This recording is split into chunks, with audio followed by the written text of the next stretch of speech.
Next speaker today is Phil Stokes, who has a interesting case study on removal and restoration.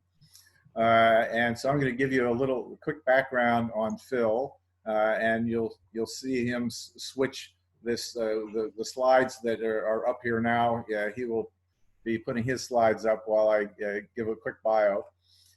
So Phil is a native of Central Illinois. He settled in the wonderful Virginia countryside west of Charlottesville in 1992, so he's been here for a while. His interest in gardening broadened into an interest in conservation, and in particular, growing native plants to improve wildlife habitat. Knowledge of local flora was learned from naturalists with the Virginia Native Plant Society, at the Ivy Creek Natural Area, PVCC, and attending numerous land conservation seminars.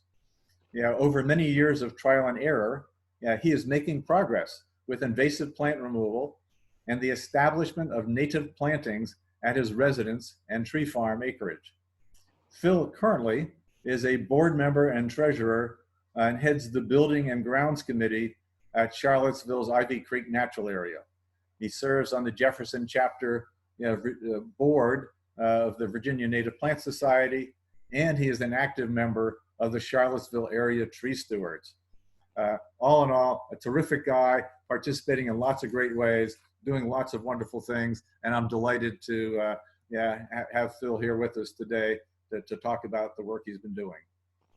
So, Phil, it's all yours.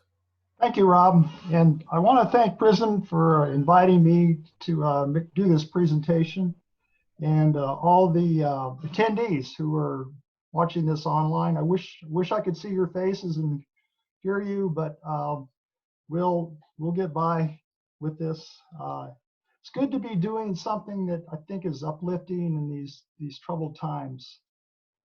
And I hope you're having success with your invasive removal and are starting, or just at least you're thinking about the restoration process afterwards. This is not my first time doing this talk. About 10 years ago, I was contacted by Virginia Department of Forestry to do a private landowner's case study on invasive removal and restoration for a workshop they had in Front Royal. And so the basis of this presentation starts with that 2010 presentation. And so I'm going to have lots of before and after photos, which I think you'll find interesting. And I learned a lot of things in those next 10 years. I didn't know it all in 2010, and I'll point out a lot of those changes. My property is on the western edge of Albemarle County, almost in Nelson County. This is a view from the property, and I can see Humpback Mountain, Rockfish Gap, and it's 52 acres. About 20 of the acres were hay fields, and I've converted about half of that to rows of nut and timber producing trees that are grown in tubes. There's been an invasive problem there. When I bought the property in 2002, there were a lot of invasives. However, it was the cleanest property that I looked at of the many that I examined. And these are some photos from the property around 2010. And you can see in my tree tubes, I have Oriental Bittersweet that probably landed over in this area here. And on the photo to the right, that yellowing vine is Oriental Bittersweet. You can, in the fall, you can see that change of color, and even when you're driving down the interstate, that's bittersweet. So it's spread throughout the farm, and not only bittersweet, but I've got a lot of other invasives there that you commonly see: garlic mustard, stiltgrass, multiflora rose, Japanese honeysuckle, autumn olive, and long-bristled smartweed. And these are the ones I'm having a hard time controlling. The autumn olive is made a lot of progress on that in the honeysuckle, but some of these others are still a major challenge. I've used a number of different methods, short of hiring people to come in and do a force mulching. But all the work I've done is mostly spraying and mechanical work with the hand tools. The focus on this presentation is going to be on about 5 acres of the property, which were the worst and most heavily invested areas there. And you can see on the right these tulip poplar here with the scarring from the bittersweet vine. This is a sassafras tree. Actually, it's alive. You can't really see the upper part, but that area in the middle with the dead wood is where the bittersweet wrapped around that. And this area is now restored, and I'll give you a close-up photo of the floor there later on in the lecture. The order I'm going to present this is from the ground up. I'll talk about after you're spraying, getting some grasses established, and then I'll move on to perennials, and then finish up with trees and shrubs. This is after I've done a lot of pulling up things and also spraying, and I've tried to leave some of the plants that I'd like to have there return and spread in the future.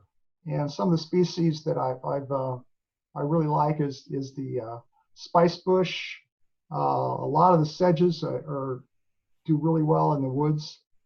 And there's a fern coming up there, and then another Christmas fir here on the bottom right corner, and aster, and lots of grasses that really offer a lot as opposed to bare ground. And I'm sticking with native plants, not necessarily native to Albemarle County, but mostly native to Virginia. And then after the spraying, you get regrowth. Things come up that when I spray, sometimes I'll clip. If I hit something with a spray that I really don't want to kill, I'll have my hand pruners with me, and I'll cut off the foliage immediately. And usually the roots will send up a new shoot afterwards. But it's really, I really wanted to keep the flora that's there. It's really the best suited flora for the site if it's the original flora. Otherwise, you get these battles of having plants that are too weak or too strong, and they outcompete, or too weak and they don't succeed.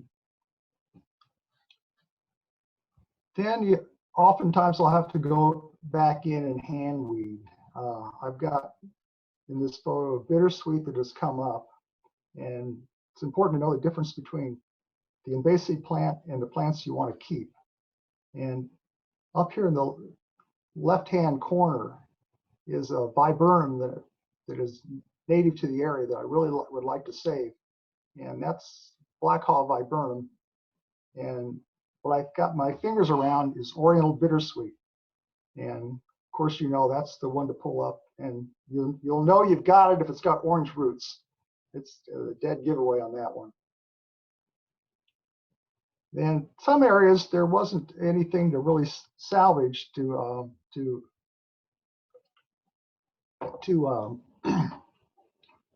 establish in the area, and so needed to resort to planting something that be an effective ground cover for an area like that. My criteria for selecting plants is a lot of different factors play a role in it. Really important, and it needs to be a plant that is suitable for the site, the soil, the moisture, light aspect, and even root competition. There's some tree roots that are really aggressive, and it's hard to get anything deep rooted to establish in there.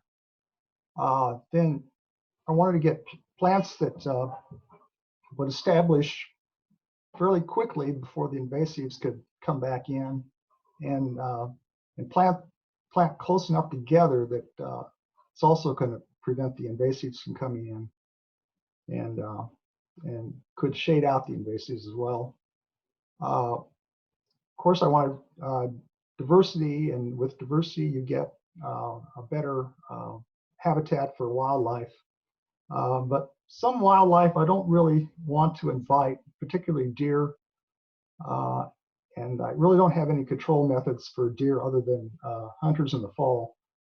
So I've tried to steer clear of plants that I know the deer are going to browse. And finally, I don't like thorny species, because if I've got to get in there and hand weed, I don't want to deal with blackberries or greenbrier. A reference that I've used to answer a lot of these questions, briefly and easily on, what the growing requirements are, and also the wildlife value, is this publication, U.S. Fish and Wildlife, put out a few years, I don't know, I guess over 10 years ago or so. And I don't think it's been, for a while, it was very difficult to locate one, but I see that Amazon has them for $4.99. So you can still get it, and it's always been available online. It's about 64 pages in color. So this is an attempt to grow autumn bentgrass, which is a native cool season grass. And in this picture right here, you can see the in the back portion of the photo is the previous year's planting of bentgrass, and in the foreground, with these tree stakes holding the straw down to keep it from blowing away, is the current year's planting of the autumn bentgrass. And usually I plant it in late spring, after I've done the last herbiciding of all the chickweed and the purple dead nettle and the bittercress. And so it's been pretty successful. I'll move on. This is some of the information about autumn bentgrass as it appears in that booklet I showed, Fish and Wildlife, the information that they provide you. And it will handle different moisture levels, easily from dry to wet, light from open to light shade. And habitat is open woods, unshaded areas, moist thickets. So it's very, very adaptable. And here's I guess later season picture where it has gone to seed. It's kind of a white cloud through there. And it's growing in sun on the left and a bit of shade on the right.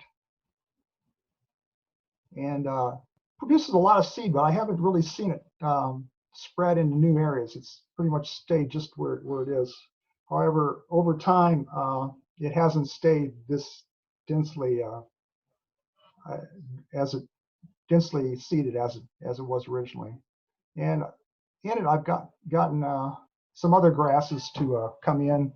Broom sedge appears in this photo, and here's a comparison from 2010 on the left and last week on the right of the same area. There's the tree with the kind of the split trunk there, and it's now the bentgrass is now more evident as a clump forming grass, and there's a lot of gaps between it. This area is becoming more shaded. There's a sycamore tree that came in and grew amazingly quickly there. And here's a close-up of the ground there, and you can see it's not entirely dense. The Japanese honeysuckle is coming in from a stand of blackberries to the left. And I don't know if you can see my cursor, but there's a little blackberry in the bottom left-hand corner coming up. And this area wants to become blackberries if I don't get in here and treat it with a broadleaf herbicide.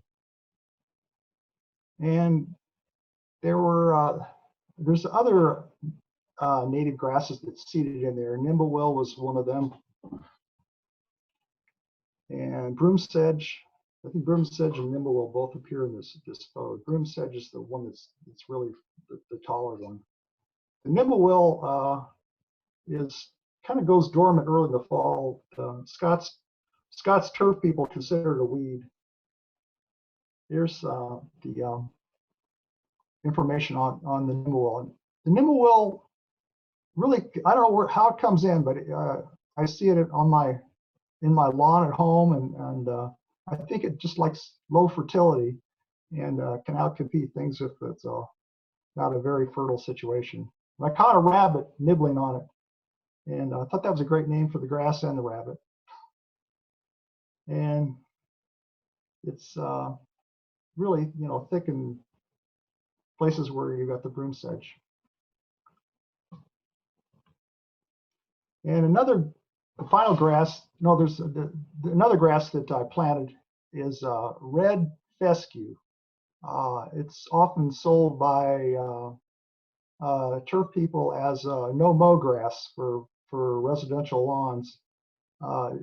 It's really works best in light shade, and it had fairly good, established fairly well at the property, as you can see on the picture on the left. This is a 3-year-old stand and never mowed, but after 10 years, this is the same area, the photo on the right, and I really have done nothing to that area in recent years, and now it's becoming poison ivy and spice bush have seeded in there, and it's just, I think the situation is because of shade and just, I guess, too much competition from other things. So I'm probably going to give up and not use that again. And another grass that did well initially was a native grass called whitegrass. And here's a close-up of it. And don't confuse this with stiltgrass, Japanese stiltgrass. Here's a contrasting photo, and you can see the on the left is the white grass, which has got kind of a long blade, and then my finger is pointed towards the stiltgrass, which has got a much broader leaf. It's got that white stripe. You really can't see the white stripe in the photo, but it will, it's, if you try to pull it up, you'll find out that the stiltgrass pulls up very easily, where the white grass, being perennial, is deeply rooted. So that'll tell you right away you're not pulling up the right grass. And now I'm going to move on to perennials, and here's one that I had that I didn't plant at all, that came up in just masses, and very effective as kind of keeping the stiltgrass at bay if it's in, I guess, in an area that the jewelweed really likes. This is very close to a stream, where it's shown right here.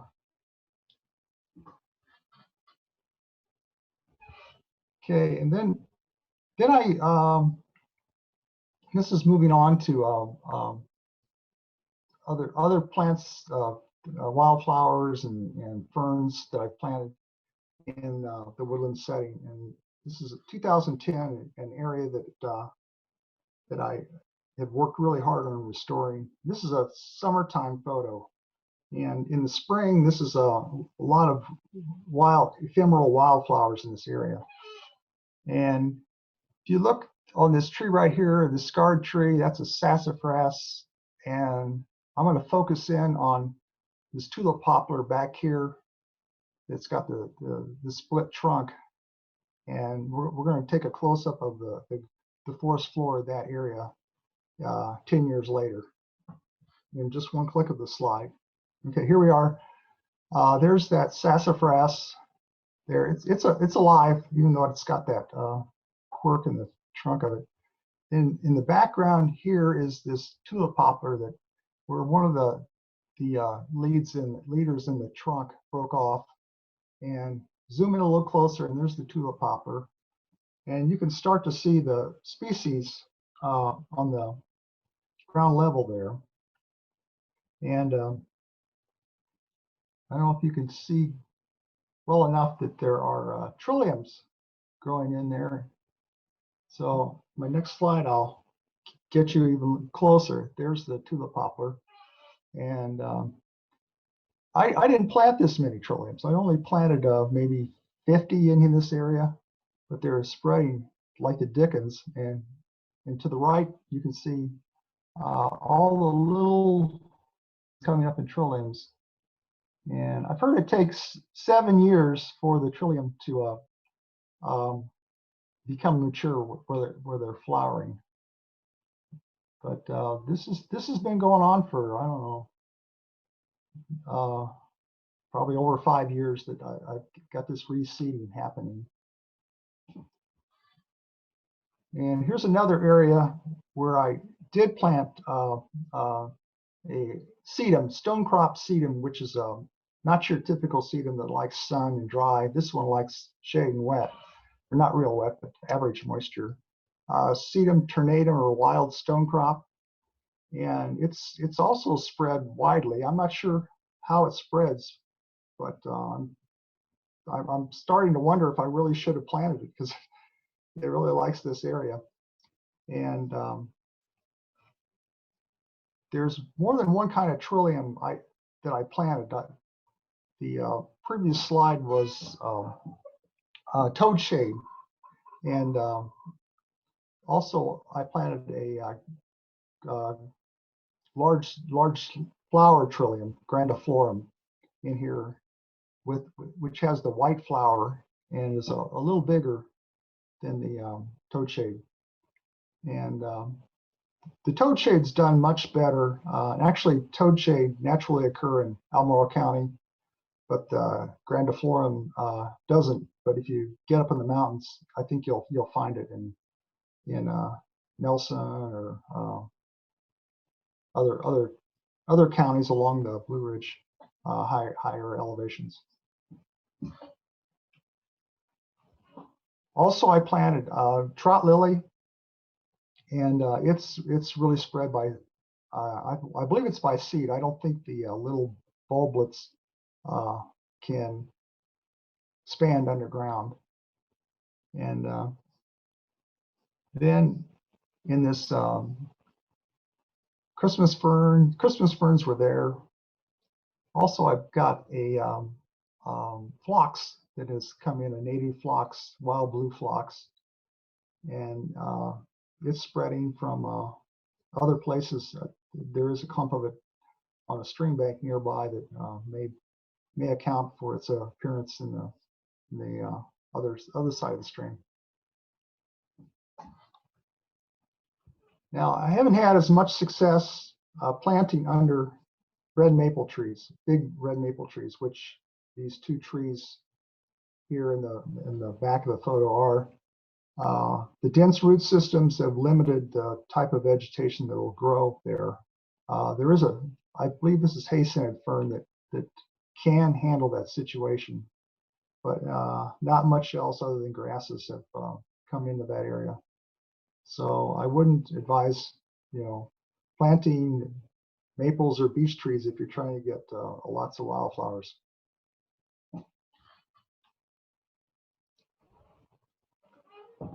Also, I planted wildflowers in a different location, one of the 3 locations that I restored, which really didn't have a lot of other existing vegetation, but before I cleared it.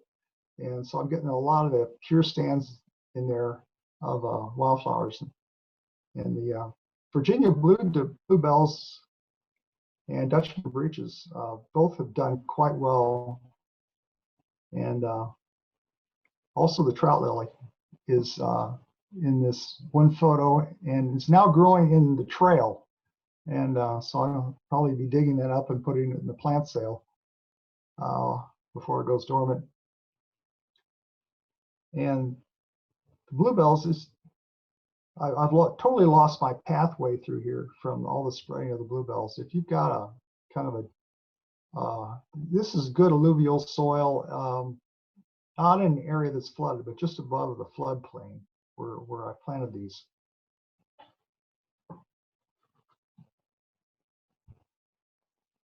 Also doing well in that same area is Jacob's ladder, which is spreading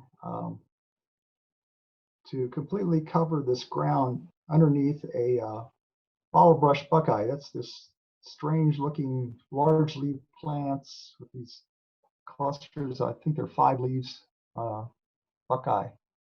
And this plant, I underestimated the size that it would get. Not so much the height, but the width. It keeps dropping branches down to the ground, and the branches root, and then it continues to grow. And I think I'm going to have to cut it back, because otherwise I'm going to lose a lot of these wildflowers that I'm trying to encourage in this area.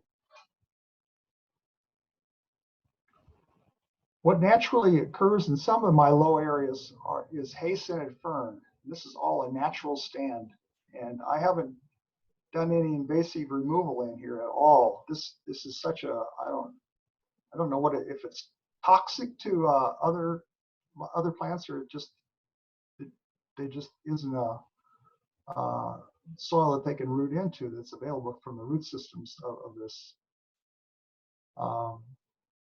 Some people don't really want this because it doesn't offer a whole lot of diversity, but to me, it's kind of a valuable barrier between the hayfield and the woods that is further towards the interior of this area.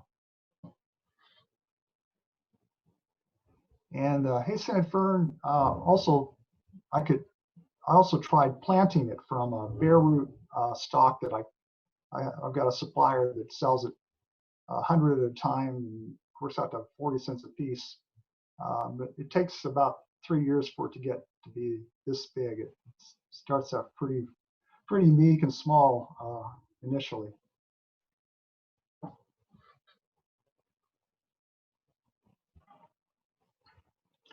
Okay, moving on to trees and shrubs.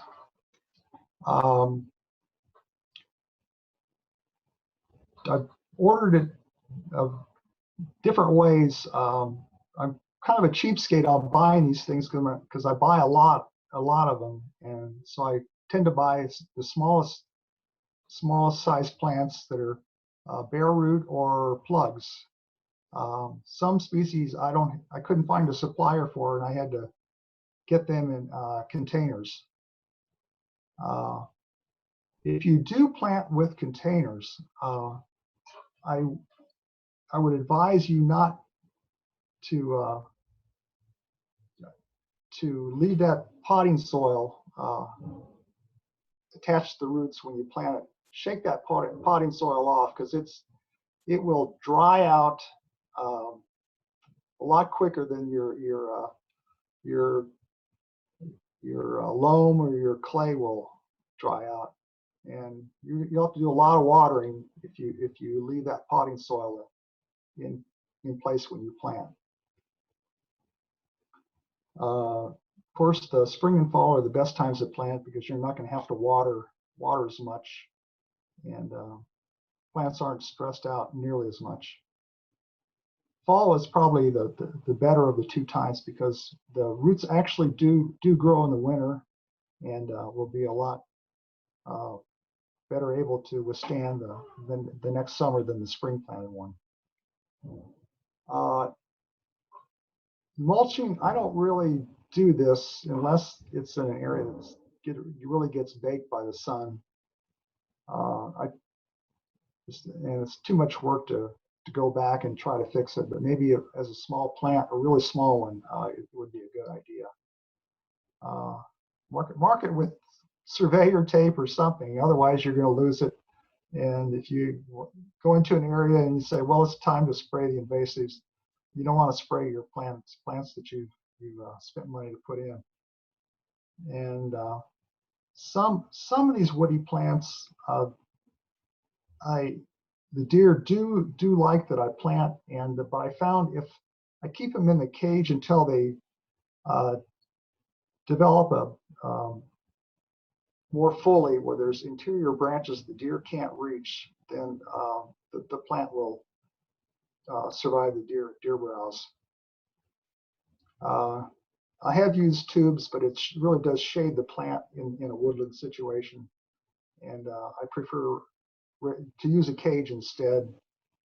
And stakes are good, especially to prevent deer rub.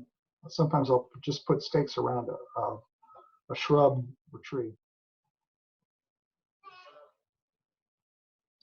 Fortunately, I had some great examples of Winterberry Holly, Ilex verticillata, already present on the site. And this picture up in the top left is taken in the late summer. And by luck, this is a female plant, which will have the red berries in the fall. The small photo below of the foliage and berries shows they're just starting to turn red. But it's you know, much more dramatic in about a month later, and they persist into the winter, but not for the full winter. The birds will clean them up in no time at all. And the bottom right is another photo taken in the same angle, and it shows it as of about a week ago, and it's just starting to leaf out, and it's starting to spread by suckering. There are little Winterberry not volunteers, but suckering growth coming up. And I have dug those up and given them to people, and I can tell them with confidence they've got a female, and they've had success with it as well. And the tree tube on the left is a black birch. I don't have any black birch on the farm, and I really like that tree. Great wildlife value. However, it's also the beaver's favorite meal. The bark is so flavorful, and so far I've been lucky, and the beavers haven't visited the nearby pond here. And also I planted winterberry shrubs and bald cypress near this pond area. And it's kind of difficult to see in this photo, but above the cardinal flower, there's a bald cypress right there. I don't know if you can see my arrow. And then there's another one that's got kind of cut off on the edge of the photo. And there's a pond in the background. You can kind of see the water through here. But let 10 years pass, and this is what it looks like now. And you can see the bald cypress have done quite well. They've had plenty of water. Actually, I planted a couple of them in the standing water at the time in this pond here. And there's Winterberry Holly underneath that is still doing okay. There's a lot more shade here than I anticipated.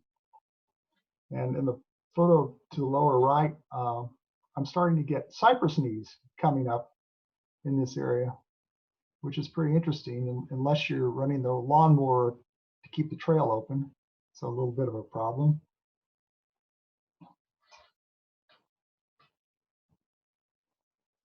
Another tree that I planted was swamp white oak.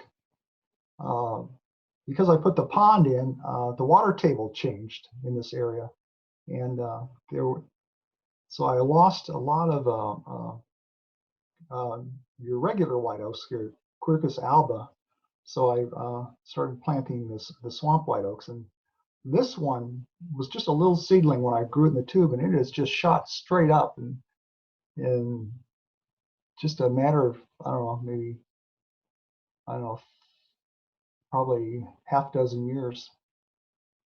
And the swamp white oaks really stand out from the other oaks because they've got this kind of exfoliating bark even when they're pretty young.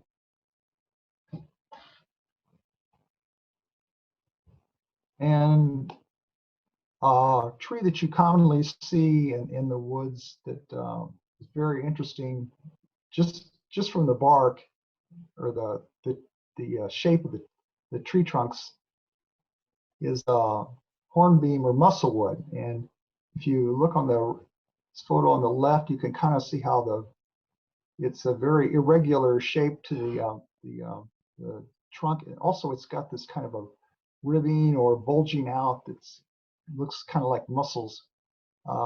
This tree grew. I wanted this tree to grow wide and not straight up, but it tended to grow straight up. There was a lot of, I guess, light overhead, and it went for it. But I've got more of them planted deeper in the woods, which I'm expecting are going to be more typically low branching tree.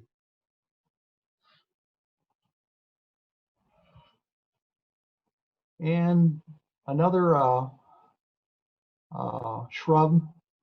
Actually, this is a borderline shrub. Some people actually consider this a tree. It's in the biggest trees program, and the biggest black hollow viburnum in the nation is in Charlottesville, out at the secluded farm area of Monticello. And unlike my black hollow viburnum, you can see on the lower photo with less foliage that it's a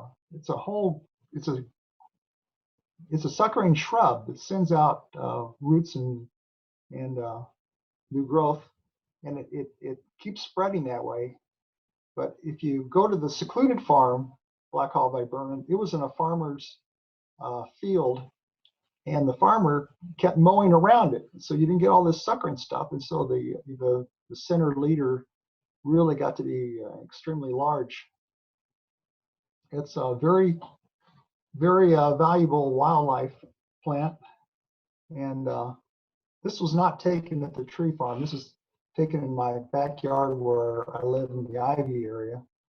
And in the fall, I noticed these squirrels were just going crazy on this black hollow viburnum. There were actually 3 of them at one time going after these berries.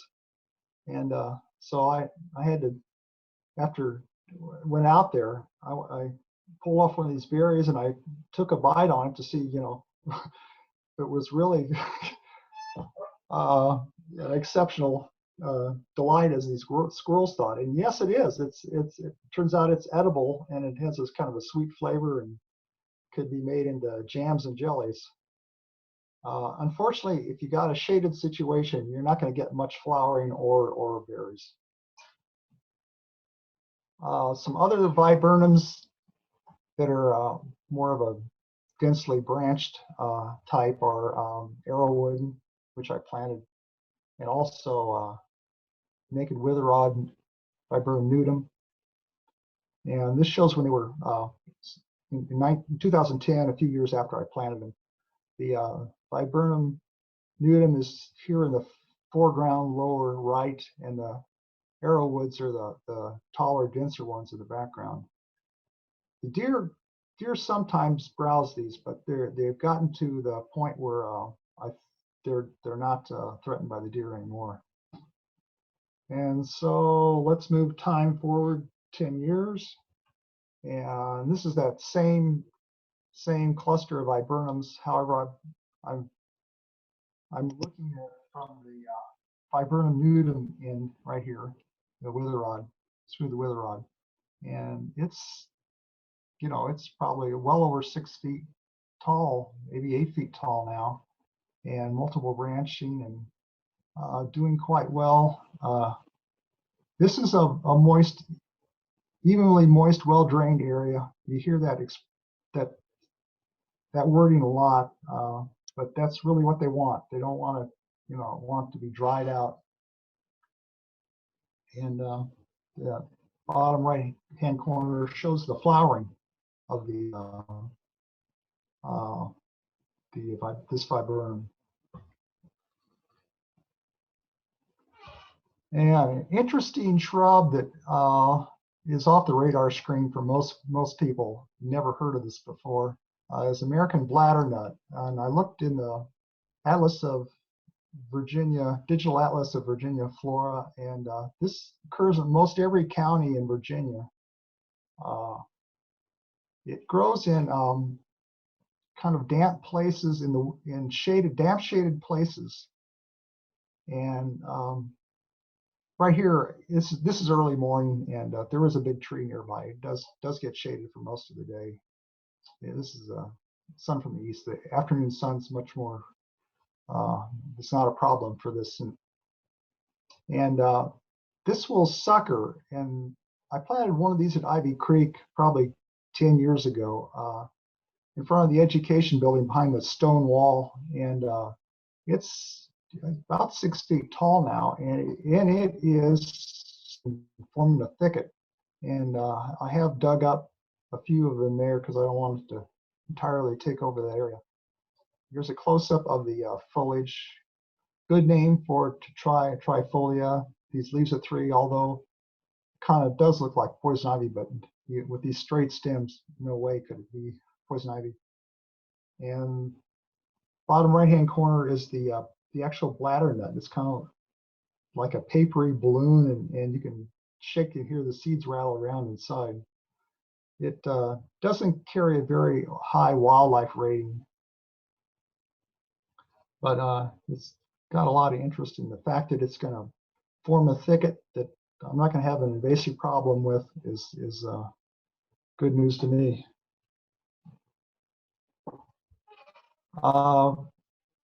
American hazelnut, you see this a lot in the woods, but you rarely ever see it with the actual nuts on the inset that are quite curious things with these little pocketed areas inside with the nut inside. Department of Forestry sells these. That's probably where this group of them that I have here came from. And it's very versatile. It'll handle dry places. This is almost at the top of the field area where this one is planted. Provide good habitat. I was walking up to this cluster of hazelnuts a few years ago, and a wild turkey just flew out of there. And I looked around where it flew from, and there was a turkey's nest in there with just numerous, just filled with eggs. So it's both, I guess, turkey food and turkey habitat. These are planted in the kind of a half sun area on the edge of a field above a stream. And 2010, I had a little more soil on this bank, but this stream is undercut by landowners upstream that have been clearing land. And so the bank has fallen away here, but these hazelnuts are starting to send up growth further back from the bank. So I think I'm going to have a good stand of them there eventually.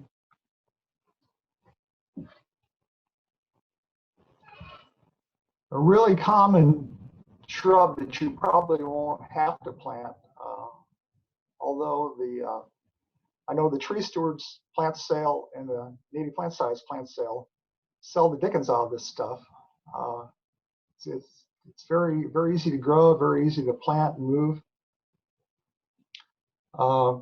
This shot, I took this shot because it looks very different in a sunnier area than it does in the woods.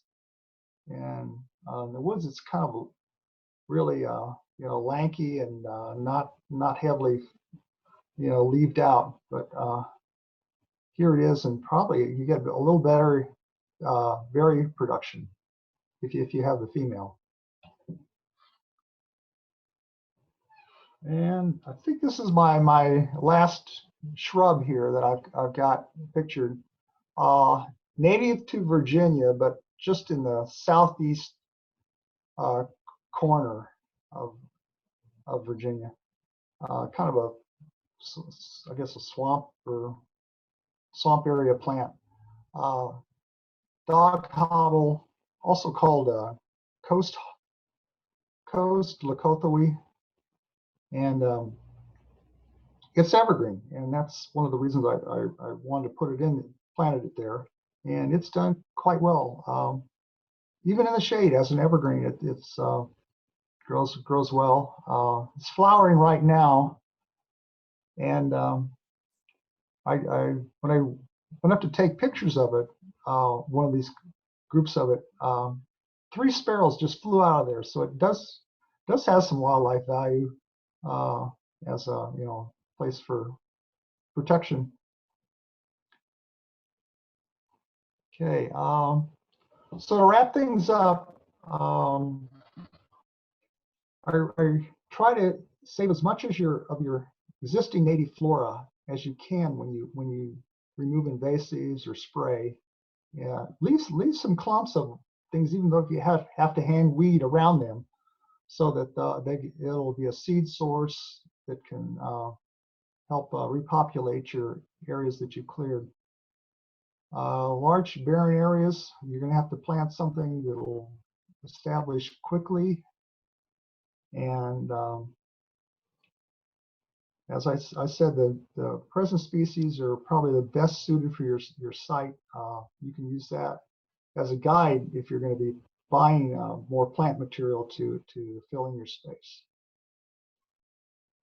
So there's a kind of a wrap-up slide of an edge area there that has been freed of the Albemarle, Bittersweet. And here's some sources of plant material that I've been buying from. And a lot of these are really catered to large orders, and then they're small plants.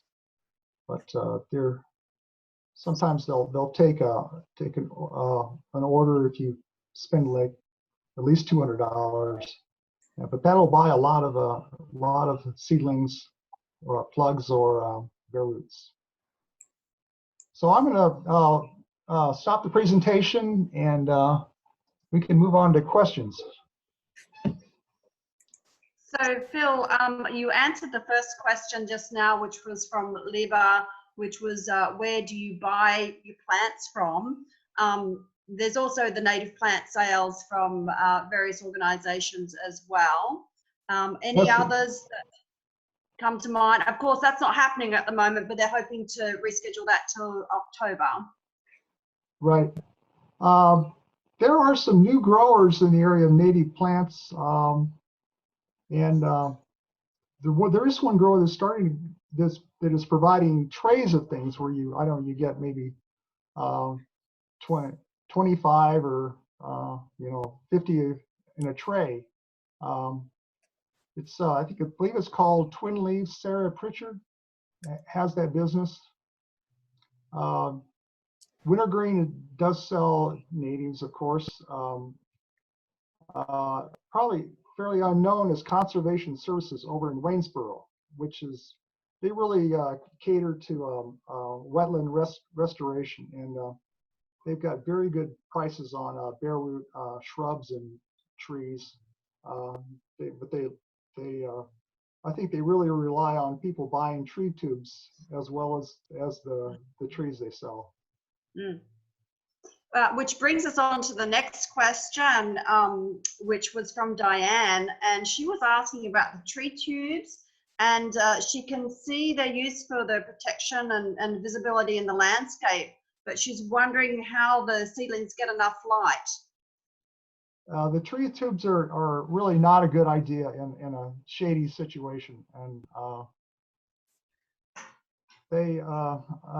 I end up making metal cages. You can buy this wire, kind of like you make tomato cages out of it at Southern States, and coil it up, and you can kind of secure it with the tabs after you cut the wire. There's a wire that kind of extends from the grid, and those work quite well, but they're pretty labor intensive, and they're not inexpensive to do it that way either. But they do keep the plants from being deer browsed and deer rubbed. Deer rubbed is a big problem too. Sure. But there's advances in the tree tubes. I now know they got some perforated tree tubes at Conservation Services over in Waynesboro. It's mainly perforated, I think, for breathing and not so much for light to be transparent through there. But you can check with them to see what they're offering now. The lighter the tree tube color, the better the light penetration is. Great. And Dana is asking, what is your favorite ground cover or grass that can be planted by seed for quick establishment in a sunny edge area? Gee, if you want something that's really going to be a weed barrier and quick to establish, deer tongue, I didn't show it, but it's a really tough grass. And if you've got at least a half day of sun, it's going to be probably the more lasting one. I don't really find it that appealing. On grasses, there are so many different kinds of grasses, and it really depends on your soil type and moisture and how much light it gets as to which grass you should really pick. But it is good to get grasses established, and then you can always add your perennials later on. But the grasses do keep the weeds at bay. Well, thank you, Phil.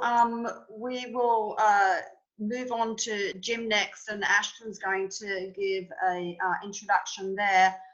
Diane, I know you were asking about the sources for the slides. We'll make those available to you in an email early next week. Over to you, Ashton. All right, thank you, Carolyn. So our next presenter is Jim Hurley. Jim is a member of the Blue Ridge PRISM's leadership team. Jim began working on invasive plant management and advocacy in Arlington, Virginia about 20 years ago. His role with PRISM focuses on early detection and rapid response, policy work, building area stewardships, and much more. Jim's presentation will focus on how to maintain sites in as natural a state as possible after you have knocked back the invasives. He will present some principles and decision tools to guide plant selection following the removal of invasive plants. All right, and I'll hand it over to you, Jim. Thanks, Ashton, and good afternoon, everybody. Glad to be with you to share some thoughts about a topic that has been really interesting to me and sometimes vexing me over the last 20 years or so since I've been doing this work. But very enjoyable, very interesting to get into. This is the presentation flow that I've got lined up for the next 45 minutes to an hour. Just a little bit about my background. I am a layperson, not a trained botanist or vegetation ecologist, but I've been at this thing for about 20 years or so at this task, and doing a lot of learning, just like Phil, over the last 20 years or so, and undertaking projects. And then, well, there's nothing like taking on a project in order to learn. And there's been tremendous learning along the way. I have been working in Northern Virginia, where I began in Arlington on some degraded sites in woodland and marginal woodlands, and then I moved down to Greene County, which is one county north of Albemarle, for those who might not know where that is. And we're on I have 156 acres on the eastern slope of the main Blue Ridge in western Greene County. And there's a lot of rehabilitation, restoration opportunities on that property, and I've learned a tremendous amount in that work over the last 7 years or so. I planned this talk to cover participants on this call, on this webinar, who range from urban to suburban to rural. And so, Rod, do you have the results of a poll at this point? I'm curious. Let me check. Well, actually, it's a different poll that I've got in mind, not at this point. But there is a poll that's sort of a proxy for this question. Is whether you're working on largely developed artificial landscaped sites or more natural, semi-natural sites, which tend to be more in maybe outer suburban or in rural areas. So I've designed the presentation to cover all that full spectrum, which also is about the full spectrum of experience that I've had from Northern Virginia urban and suburban environments to rural Greene County. So great. About a third or so are working in a landscaped or other intensive use. And for me, that means, the way I'm thinking about that, could be a suburban yard, front yard, backyard, landscape situation, or maybe even as well, an agricultural field, and an artificially altered environment. And a natural or semi-natural area is somewhat self-explanatory, more likely to be perhaps outer suburbs or in rural areas. Thanks, Rod. So I'm going to begin with an early, relatively uninformed project I began about 2002, and then continue on to discuss some principles for restoration, rehabilitation, or establishment to improve ecological value. Then I'll cover some resources that are now available to guide decisions, resources that either I didn't know about or were not available to me when I began this work back in 2002. And then finally, I'll wrap up with 6 or so projects covered at a relatively high level on more informed projects that were informed by what I learned along the way and some of these principles and these resources that are available now. So I'll begin with a 2002-3 woodland restoration project in Arlington. And that is the site of the back area common element of a condominium association, which is wrecked with just about every invasive that you can think of, from the ground forb, vine, shrub, and even trees as well. That's looking at it in one direction. Turn around and look at it in the other direction from where that photo was shot. And that's what it looks like there, bare dirt as water would wash through. This clearly needed attention, and I decided to do something about it. After invasive removal, this is what the site largely looked like. This is a couple of years after invasive removal, and a photo taken about this time of year in mid-April or so. And there are also already things coming up that are visible there, some tulip and some azalea. And these are not native species. This was my nod to the aesthetic requirements of members of the condominium association, but plants that I knew would not be invasive and not move anywhere, but would add some aesthetic value to the planting. But you can see largely it's bare earth. And when I cleared the invasives a couple of years previously, and this was largely, again, the ground layer was ivy. Removing the bush honeysuckle and the vines, the climbing vines, was relatively easy compared to pulling up hundreds, not thousands of square feet of English ivy on the floor, leaving relatively bare dirt with very little of an intact seed bank of native plants there. So pretty much depauperate site. And that's what it looked like maybe 4 to 5 years or so later.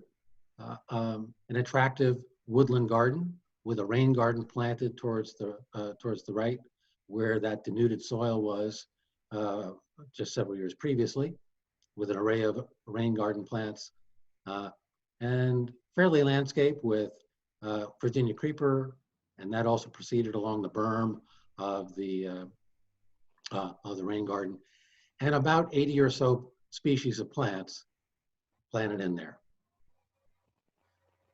So a quick assessment of what it is that I did, the value of what I did.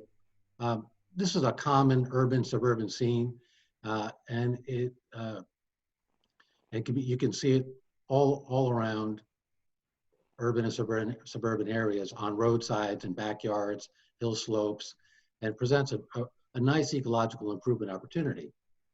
What I produced, as I said, was an attractive woodland garden, attractive perhaps to some and perhaps not to others, but it has 80 or so species in it of native ferns, forbs, shrubs, and small trees. And as Phil referred to, his Fish and Wildlife Service Chesapeake guide, it was that kind of a guide that was available to me. But that is a Chesapeake Bay watershed guide, and that covers Pennsylvania to Maryland, to big chunks of Virginia as well, most of Virginia, and it does not address local nativity and plant communities, natural or native plant communities, which would offer much more specific plant selection criteria and examples.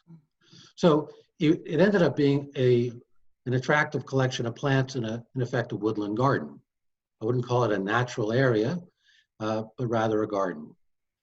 It was an improvement, but somewhat a missed ecological opportunity, because what inspired me to do the work in the first place was my experience as a birder or a bird watcher, and my awareness that habitat for native birds was shrinking.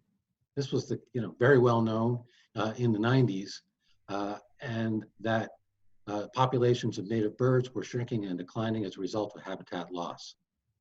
So I could have chosen plants that would have more directly supported birds and the pollinators that would feed on those plants that the birds would then feed on and would enable them to raise their young.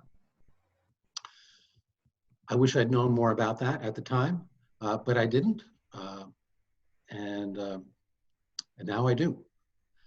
I was also unable to institutionalize this project for long-term sustainability. Again, this was within a condo association, and if anybody's lived in a homeowner association or a condo association, you'll know that getting a project like this done could be far easier to actually do the work and do the planting and the installation and the invasive species removal than navigating the shoals of HOA or condominium politics. So I was able only to get marginal support for this and for the project. And these 15 years or so later, the site is probably not looking nearly as attractive as it did then. So one other thing I would mention here is that on this, as a collection of plants in a native garden, I brought a professional naturalist to the site. I was all enthusiastic about it back in 2006, 7, 8, and wanted to show it off to a professional naturalist and get his view. So I brought Greg Zell there, and he took a look, and he was clearly unimpressed. And I wondered about that and wondered why that was the case. And it turned out that it was largely because this was a collection of plants that you probably would not find gathered together in any natural habitat in the state of Virginia anywhere. These are 80 or so species that are local to native to the Chesapeake Bay watershed, but could be present in the coastal plain, in the Piedmont, in the mountains, in different ecological regions, etc. So it didn't go very far towards creating a native plant community, which is really what I was after, even though I didn't really know it or how to get there. So I needed more knowledge, I need orientation, and along the way, over the coming 10 to 15 years, these are some of the rehabilitation principles that I have discerned, listening to to vegetation ecologists, questioning vegetation ecologists and naturalists and scientists and reading. And this is a list of principles, maybe only a beginning list, and it certainly could be refined. There are many more things that could be considered. But here's a baseline set of principles that perhaps would have been helpful to me back in 2003 and are helping to guide me now. So first is to realize that we're dealing here with natural and artificial sites in the eastern deciduous forest. That, is, broadly speaking, is the ecological setting that we are in. And if we walked away and if development returned to nature, this would return to an eastern deciduous forest. With perhaps gaps and light opening, maybe if fire was brought back onto the landscape, there would be more gaps and openings and a variety of ecological sites, meadows, glades, etc. More of those along the landscape than would currently be the case if fire is excluded. So I have found it in answering the question, what is it that we are doing? I found it necessary to get a little bit more precise about language, and these are some of the one of the issues that I've been struggling with a bit. Are we doing restoration? Really, are we doing restoration, and back to what? We're restoring back to something, but perhaps we're not clear because we don't have many exemplars, many reference sites that have not been altered significantly in the last several hundred years of European presence on the landscape. We have some indication of what natural reference sites would be, and they would be, in my view, natural sites with all three layers close to intact. And by those three layers, I mean canopy, shrub, and ground layers, close to intact. And if we're going to do restoration, it's because there's been some significant alteration of one of those layers. Usually it's the ground layer or the shrub layer or both. In a rehabilitation, the way I think about those sites, they're semi-natural, tend to be in natural areas, but they've been harder hit than sites that are amenable to restoration, that have close to their three layers close to their natural state. Semi-natural areas would be missing one or two layers, and usually those are the ground or the shrub layer or both. And the canopy is usually okay, and also indicative of what kind of a plant community might be there. And then finally, I think about what we are doing as establishment, where we're doing work on artificially altered sites. And those could be landscaped backyards, those could be meadows that are being converted from, let's say, fescue hayfields to warm season grass pollinator meadows. The site has been significantly altered via landscaping or development or agriculture in decades or over decades, and there remains relatively little of the ecological memory of the site there. So those sites I consider establishment. And it's important, I think, to keep in mind what it is that we're doing, and that will affect the kind of planting decisions that we make, what kind of latitude that we give ourselves to choose our plant palettes, depending on, of course, what our intention is. And my intention is to try to, as much as possible, move vegetation in a natural community direction. And I'll go further down, deeper into the presentation on what I mean by a natural community.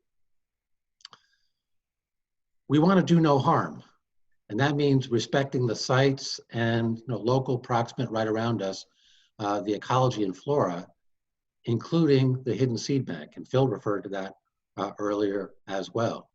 It's really interesting to do an invasive species removal project and then see the natural plant community expressed in the seed bank that have been hidden. Often you'll see this like in Northern Virginia projects, with English ivy removal projects, where the English ivy is growing over, and perhaps it's been there for decades, and it's growing over a site whose soils were not that disturbed initially.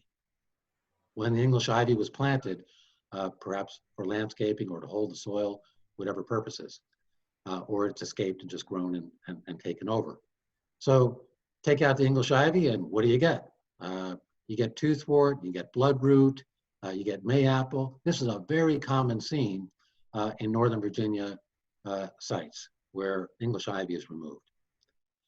So we try to respect that the sites in our projects, in the way we think about planting, respect the site's existing seed bank. We want to save as much of the native soils and flora as possible. Phil referred to that too. You know, when I did that project on the woodland garden, you know, I found maybe 1 or 2 native plants there. Of course, there were that is at the shrub or at the ground layer. Yeah, there were canopy trees that were native, but I would get very excited to see a native plant and want to preserve that. It is really helpful to practice patience and not get to the planting too soon. Certainly understand the instinct and the drive to do something and to get something in quickly. And after all, planting is more creative and it's more enjoyable and fun than just killing things, which is what we're largely doing in invasive plant removal. But it could be that, particularly in semi-natural and natural areas, there is a native seed bank there, and we need to give it a chance to express itself. And we may not need to plant at the end of the day because there's a lot there. And so if we do go on and plant, we need to plant, again, in my judgment, what belongs there. And native plant guides and natural plant communities will be guides to what belongs there. And I'll go into that further down.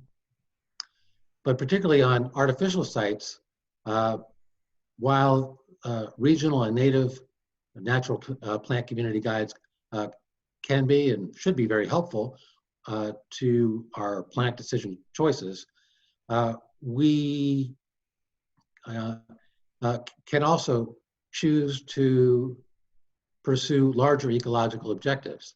And Doug Tallamy is and his work, Bringing Nature Home, Nature's Best Hope, are 2 publications, The Living Landscape, another published with Rick Dark, a landscape designer, is brilliant on this point, on supporting pollinators, and particularly Lepidoptera butterflies and moth species that are particularly critical for the life cycle of our native birds. So we might want to skew our plantings in the direction of plants that are particularly supportive of pollinators and thereby bird species and other wildlife. You need to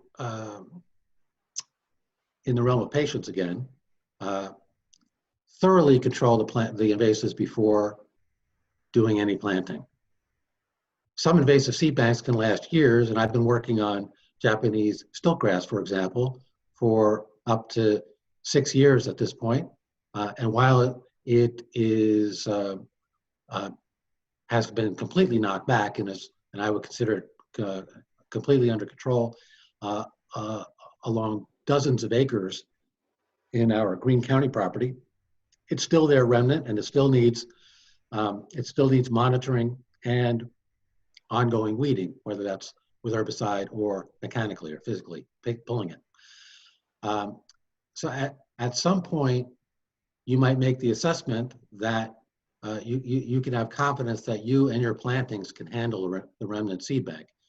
And I say handle it because it really is misery trying to go on and weed a site after you've done the planting. When for example, with Japanese stiltgrass, you have some native grasses move in there. Well, you can use a selective grass-specific herbicide, but you may end up harming the native grasses that you want to support on that site too, or that you might have planted there as well. And the same goes for plants, let's say, like garlic mustard or smartweed, Persicaria longicida.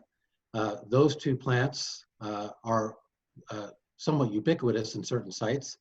And if I go and plant natives into sites that are still infested with those, and particularly broadleaf plants, wildflowers, then I can use a broadleaf specific herbicide. And if I do so, I could very well harm the plants that I planted in there as I'm trying to take out the garlic mustard and smartweed. So your call, my call, when it is that we're confident enough that the seed bank has been knocked back, that I could be confident that the native planting will succeed, and I'm not creating inordinate work for myself. I'm trying to control the exotics while the natives are establishing. Great to set goals and intentions. Think long term. What do you want the site to look like in 10, 20, or 50 years? Use your imagination. How will what you do now evolve into something in 10, 20, or 50 years? We, after all, at this point, are just stewards of a property that we happen to own. Or the way I think about it more is, my property more owns me than I own the property, and given the amount of time and effort that I'm putting into it, which is a lovely thing to do.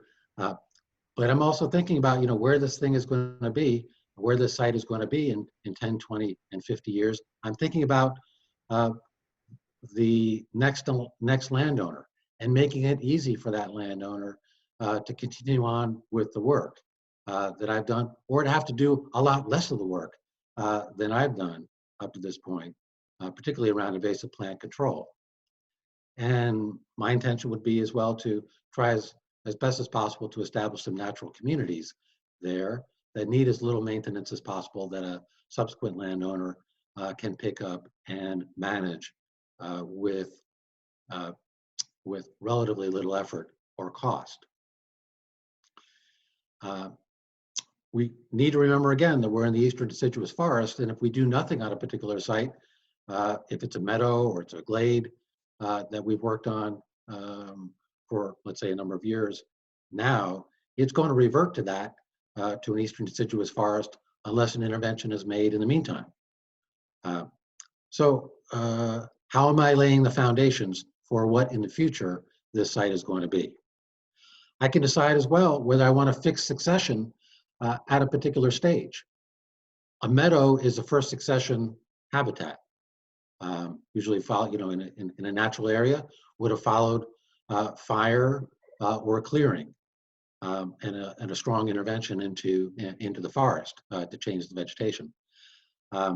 So I can maintain that meadow into the indefinite future, but only by mowing or by burning into the indefinite future. As soon as I take my foot off the brakes, the native tree species in particular and shrub species are going to seed in, and the site will be well on its way to an eastern deciduous forest.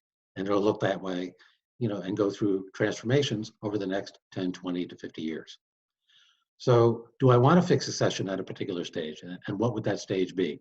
A woodland glade, a meadow, those are two types of succession stopping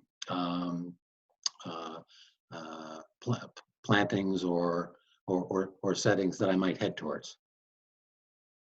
Okay.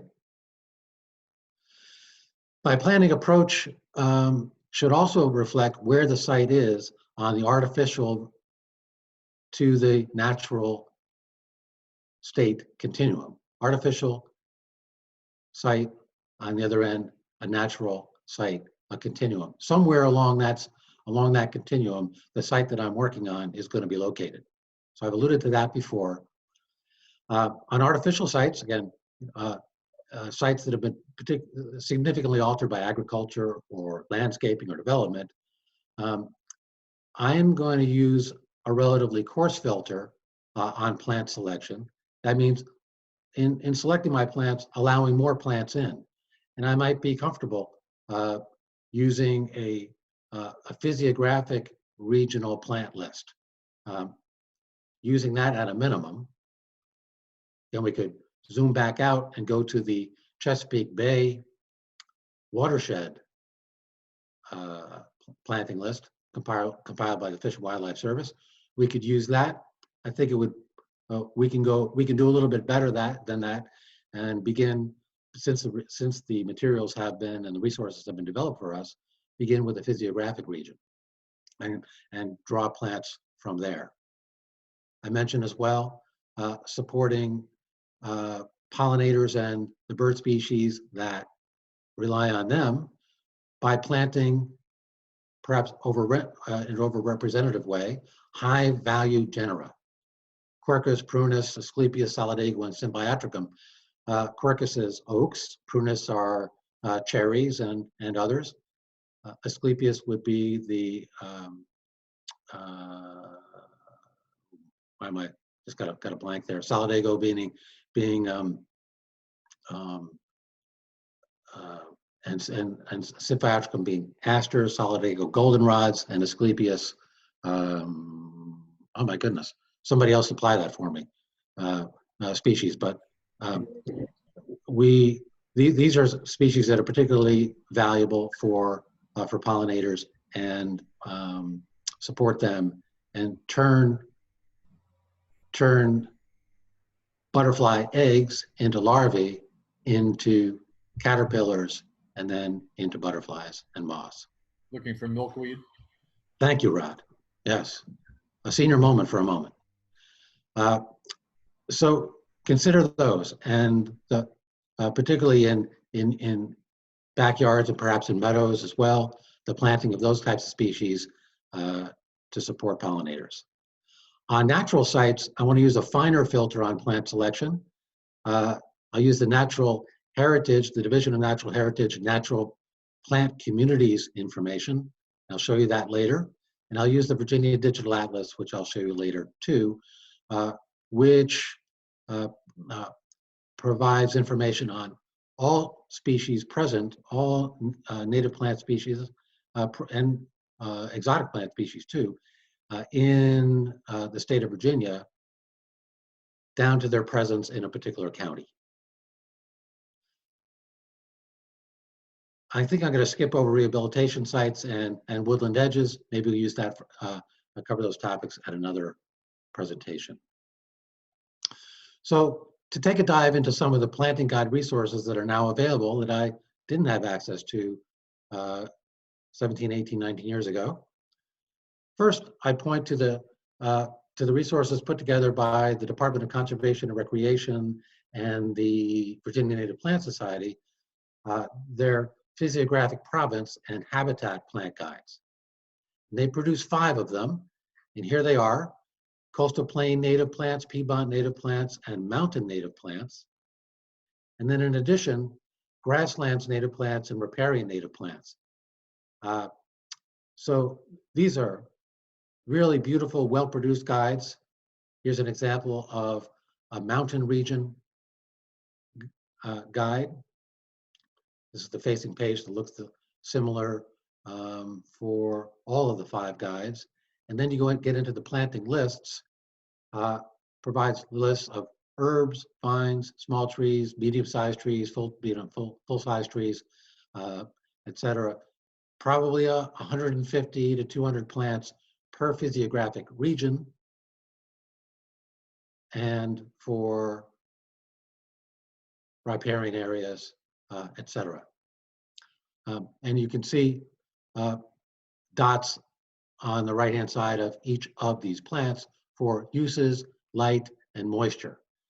The plants are listed in order of Linnaean or botanical name, which perhaps makes the list a little bit less accessible, but you can scan down through your site planting requirements and find those species with dots on those names for those particular categories. Another version of that has been produced by the Department of Conservation and Recreation's Natural Heritage Division, and it has developed a plant finder tool. And this is what the web page looks like. The DCR's website looks like.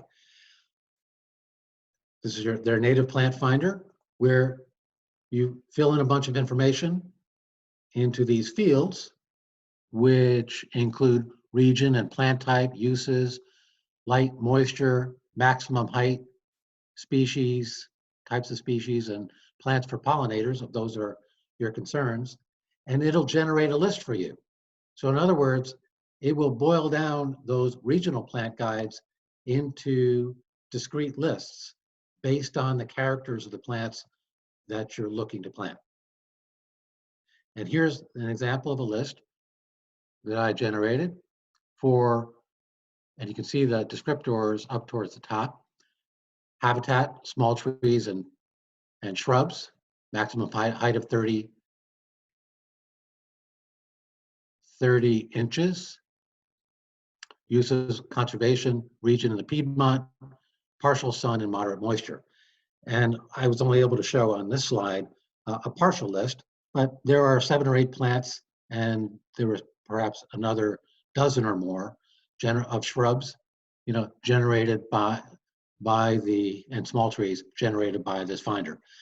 So I'm going to take this just a little bit further by scrubbing this a little bit further with the Virginia Digital Atlas for some plants on this list that, though native to the physiographic province, may not be native to my county. And for that, I would go to the Virginia Digital Atlas, and I would take one of those plants that appeared on that list, Eubotris racemosus, or fetterbush, swamp dog hobble. I think Phil may have covered that in his presentation. And I look at the Digital Atlas webpage for that particular plant, and I see a bunch of red dots indicating that it is a native plant, but mainly located in the coastal plain. A few dots in one in Albemarle County here, and a couple in Valley counties. And then I look at the habitat description down in the bottom left there, and I see that the last sentence, it's common in the coastal plain, infrequent in the Piedmont, and rare in the mountains. Vegetation ecologists will tell you that it maybe not a great idea, which I won't go into the detail why, to plant rare plants where they don't exist. So in my judgment, I would steer away from Eubotris racemosus or fetterbush for my property in Greene County, which is up in the mountains, right on the border of the inner Piedmont and the mountains is where our property is. And it doesn't have a red dot on it. It hasn't been found in Greene County in a natural site anyway. Then I go on to another plant on that list, Aronia melanocarpa, or black chokeberry, and I'll see that it's got a red dot. The Digital Atlas page has a red dot in Greene County and in the mountains and in the Ridge and Valley Mountain Physiographic Province. And I'll see that it is frequent in the mountains if I read the descriptor and the habitat down below. So I would consider planting Aronia melanocarpa, and indeed I did in a stream buffer planting that I've done over the last several years. So that's a way that I can scrub the physiographic province list at the county level and take down that list to a smaller number of plants even than the Natural Heritage Native Plant Finder application provided for me. Beyond those resources, in recent years, groups have been getting together at the regional level and publishing regional native plant guides. And 8 of these things have now been produced, and they represent agglomerations of counties that may actually cross a particular physiographic province, or be subsets of a particular geographic province. They are geographical agglomerations of counties that, for whatever reason, have decided to band together and do native plant guides together. So 8 of these things have been produced, and I'm going to show you one for the Piedmont area. Oh, there's an example of 4 of them. Plant Central Rappahannock natives, Plant HR, I'm forgetting what HR was. Oh, probably Hampton Roads, Plant Nova, Northern Virginia natives, and ES would be Eastern Shore natives. And there are 4 more of these as well. And here's the facing page of the Piedmont native plants. These are available online in PDF form as well as in hard copy. And there is the geographical territory carved out for the Piedmont planting guide, which is actually a subset of Virginia's physiographic province of the Piedmont. And a blue line there between showing the mountain region and the green being the Piedmont region of this particular guide. In other words, this guide covers both Blue Ridge and Piedmont counties and sites within counties. You'll need to be aware of that as you choose your, as you go through the plant guide and choose your plants. They also include, at least in the Piedmont version, an ecoregions map, which is a further discrimination of the types of soils, slope, aspect, etc., that are in particular geographical areas of the guide. And this is an example of one of the pages for Geranium maculatum, wild geranium or cranesbill. Very beautiful resources, well produced, usable, and I would refer you to those as well. And finally, I'll take you to the Department of Conservation and Recreation's Natural Heritage Division, Natural Communities of Virginia, for the finest filter on what plants to select to plant in your particular rehabilitation or restoration site. And this is the webpage for the Natural Communities of Virginia. The vegetation ecologists in natural heritage for the last 25 to 30 years have been collecting scientific data from 4,700 or so plots around natural areas around the state of Virginia. And from all of that data, which includes the coverage on a 60 square meter plot of each species, each plant species that shows up, and a whole bunch of soil aspect, cation, chemistry, etc. data. They've generated close to 300 plant communities, or communities of plants that appear together naturally on the landscape. And so they've got these plant communities organized in a hierarchical system, and at the top are systems. There are 5 of them, including the terrestrial system and the palustrine system. And we're going to focus on the terrestrial system, as in land plants. It also includes a marine system and 2 others. And in the terrestrial system, if you click down through the links, you'll find that there are 1, 2, 3, 4, 5, 6 major categories of ecological groups with, or classes. Actually, these are referred to as ecological classes within the terrestrial system. High elevation forests, grasslands, and rock outcrops, low elevation mesic forests, etc. And I'm going to click on the low elevation mesic forests because that's where I suspect I am in my site in Western Greene County. I click there and I get 5 different groupings of low elevation mesic forests, rich cove forests, basic mesic forests, etc.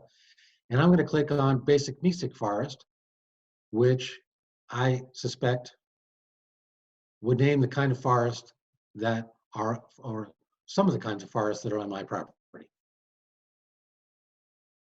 And when I click to the next level of basic mesic forest, this is called the ecological group, the third level down, I get this fabulous description of the canopy, the shrub, and the herbaceous layer of, in general, basic mesic forests.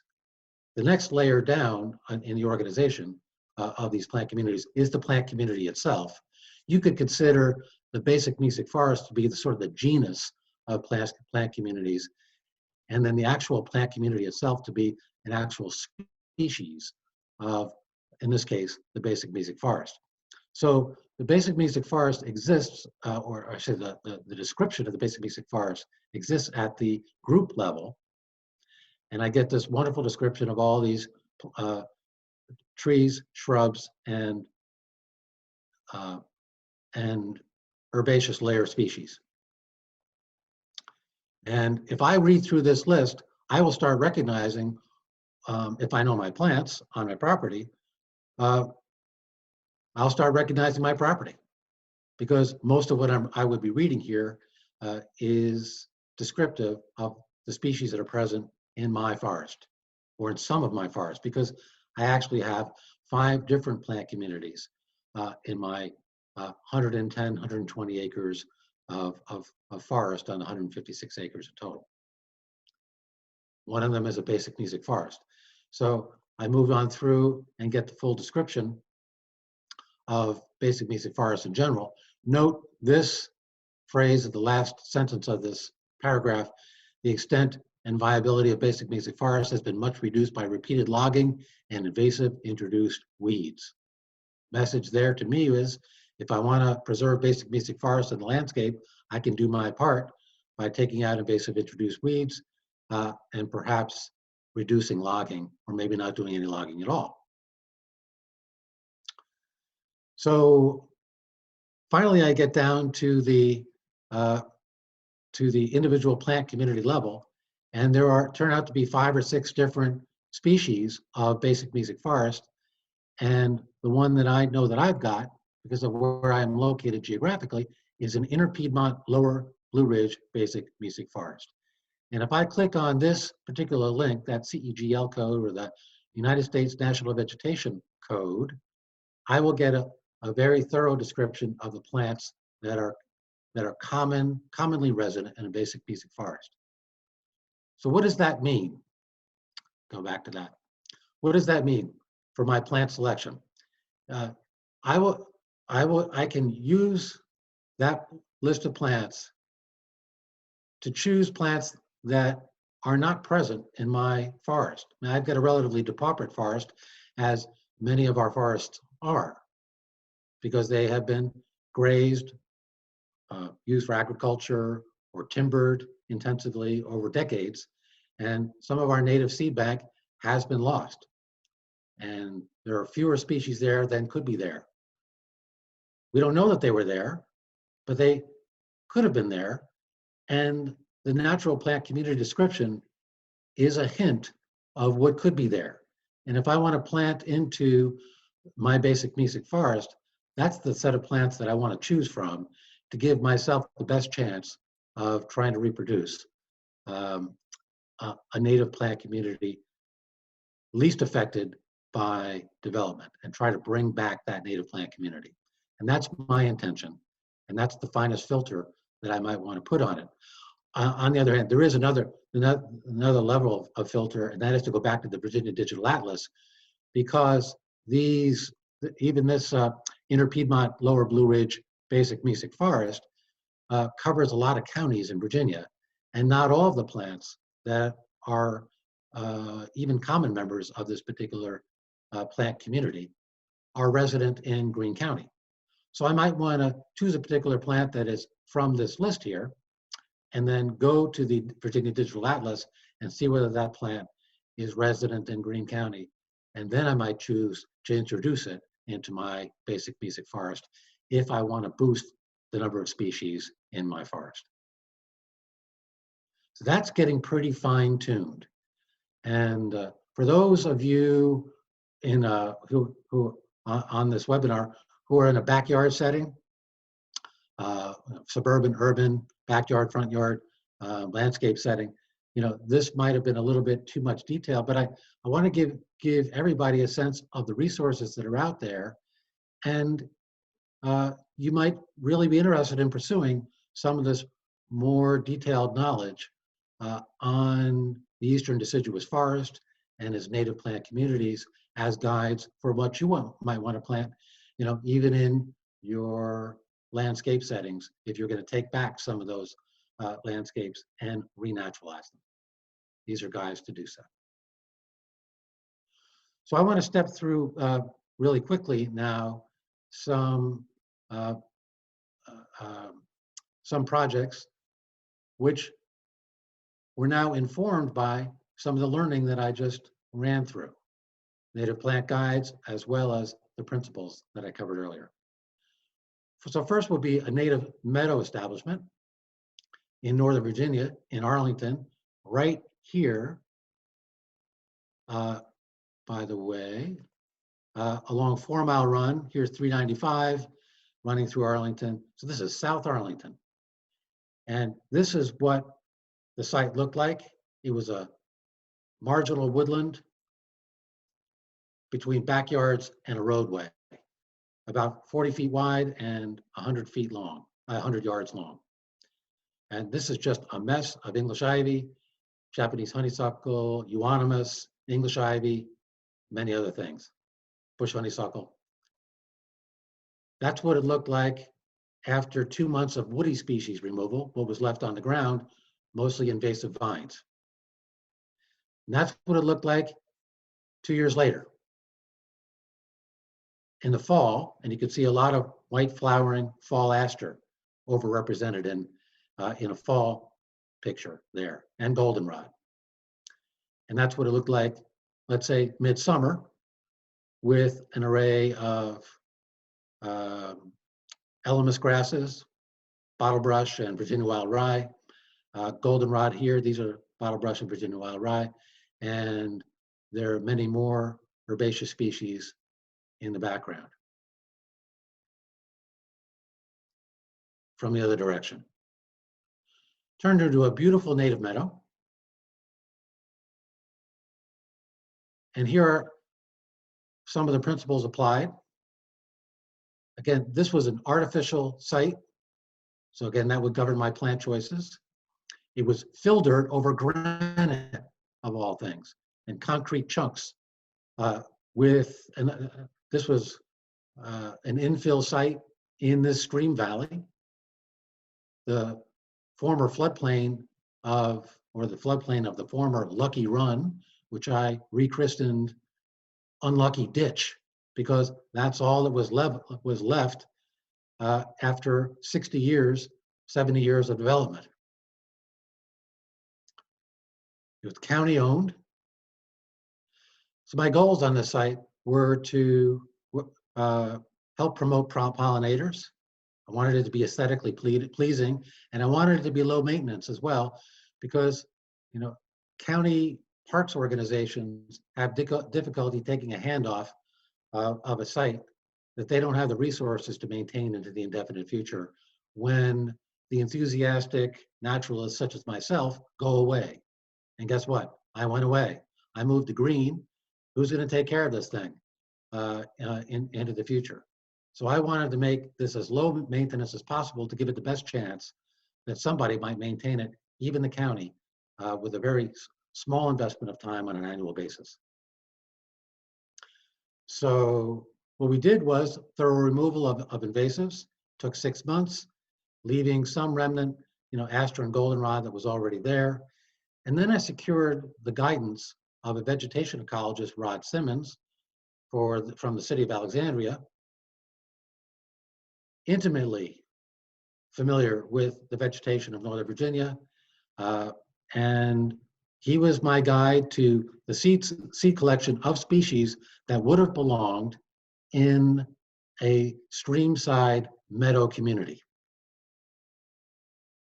And he was able to use as reference sites around Northern Virginia, some extant meadows, as well as railroad beds, meadows along railroad beds, as well as utility right-of-ways too. Extant remnant reference meadow sites to choose species that would belong. So we introduced 40 new species, and I showed you what those showed you what that looked like. Question was, at this point, is it sustainable?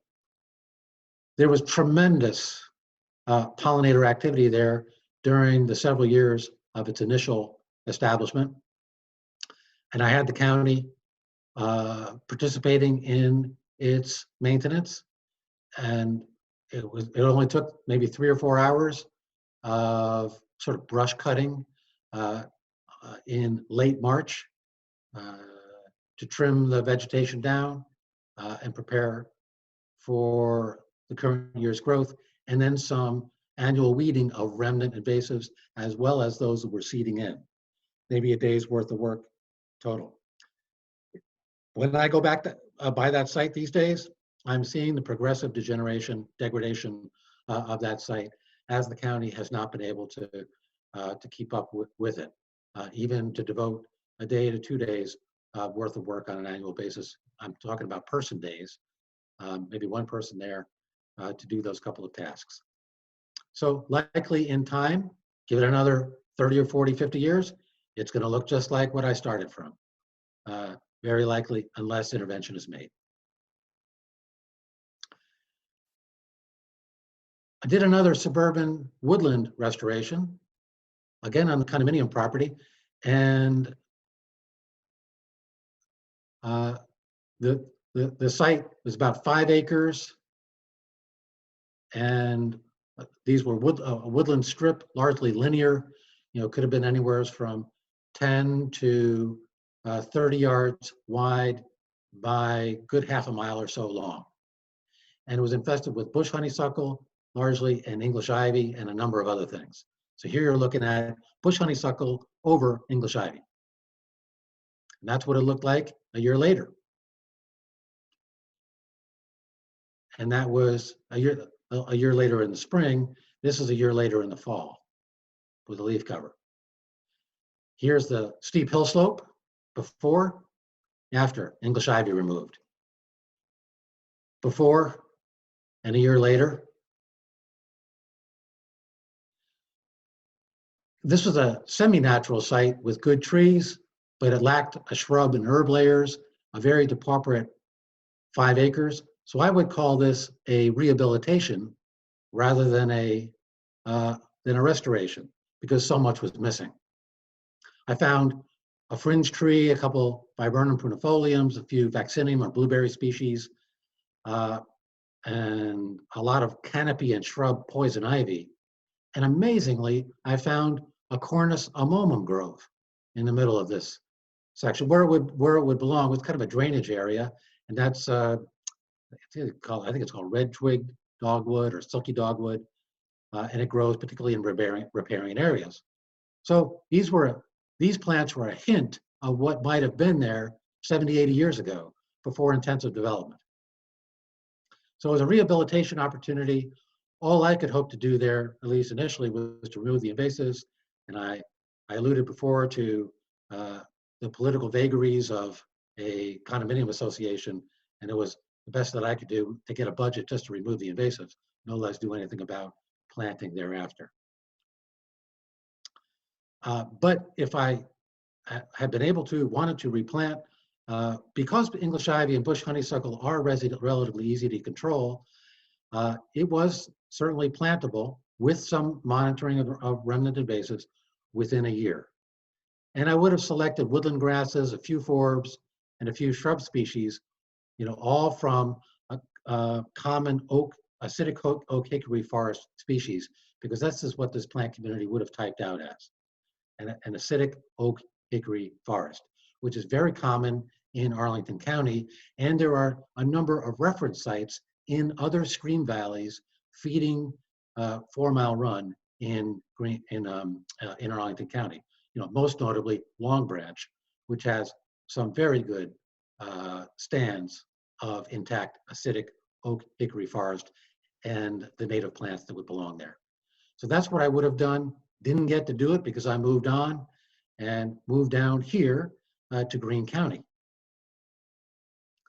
And that's a picture of 156 acres on of my property. This about 110 or so acres of woodland of forest and 45 plus acres of open area and fields in a variety of uses at this point.